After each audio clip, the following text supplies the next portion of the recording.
ಈಗ D K Shivakumar sir ಜೊತೆ ನೀವು ರೆಗ್ಯುಲರ್ ಕಾಂಟ್ಯಾಕ್ಟ್ ಅಲ್ಲಿ ಇದ್ದೀರಾ, ಮಾತಾಡ್ತೀರಾ? ನಂದು ನೋಡಿ ಮೇಡಮ್, ಡಿ ಕೆ ಶಿವಕುಮಾರ್ ಸಾಹೇಬ್ರ ಹತ್ರ ನಾನು ಹೋದ್ರೂ ಈ ಥರ ಕೂತ್ಕೊಂಡು ಮಾತಾಡಲ್ಲ. ನಾನು ಅವತ್ತು ಹಳೆ ಕೆ ಜೆ ಬಾಬು ಹೆಂಗಿದ್ದ, ಬಡವ ಕೆ ಜೆ ಬಾಬು ಹೆಂಗಿದ್ದ, ಅದೇ ಥರ ಇವತ್ತಿರ್ತೀನಿ. ಅವ್ರು ಕೂತ್ಕೊಂಡಿದ್ರೆ 10 ಸಲ ಹೇಳ್ತಾರೆ ಕೂತ್ಕೊಳ್ಳೋ ಅಂತ. ಇಲ್ಲ ಅಣ್ಣ, ನಾನು ಇಲ್ಲೇ ಸರಿ ಇದ್ದೀನಿ ಅಂತ ಇವತ್ತು ನಿಂತ್ಕೊಂಡೇ ಮಾತಾಡ್ತೀನಿ.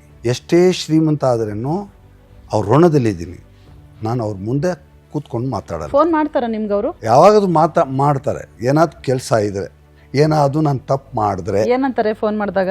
ಅಲ್ಲಲ್ಲ, ಯಾವಾಗ ಫೋನ್ ಮಾಡ್ತಾರೆ, ನನ್ನ ಮೇಲೆ ಹೋಗಿ ಯಾರಾದರೂ ಚಾಡಿ ಹೇಳ್ತಾರೆ, ಯಾರಾದರೂ ಕಂಪ್ಲೇಂಟ್ ಮಾಡ್ತಾರೆ.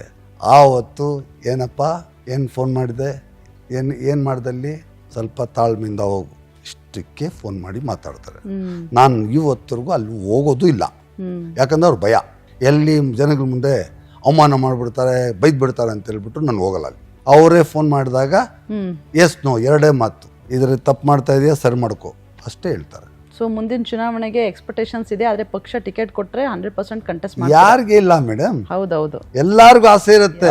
ಕೆಲವರು ಹೇಳ್ತಾರೆ, ಕೆಲವರು ಹೇಳಲ್ಲ. ನೀವು ಹೇಳ್ತಿದ್ದೀರಿ. ನಾನು ಏನಂದ್ರೆ ಸುಳ್ಳು ಬರಲ್ಲ, ನಾನು ಓಪನ್ ಆಗಿ ಹೇಳ್ತೀನಿ. ಟಿಕೆಟ್ ಕೊಡೋದಲ್ಲ. ಡಿ ಕೆ ಶಿವಕುಮಾರ್ ಸಾಹೇಬ್ರು ಹೋಗಿ ಅಲ್ಲಿ ಕೆಲಸ ಮಾಡು ಅಂದರೆ ಹೋಗಿ 24 hours ಅಲ್ಲೇ ಇರ್ತೀನಿ.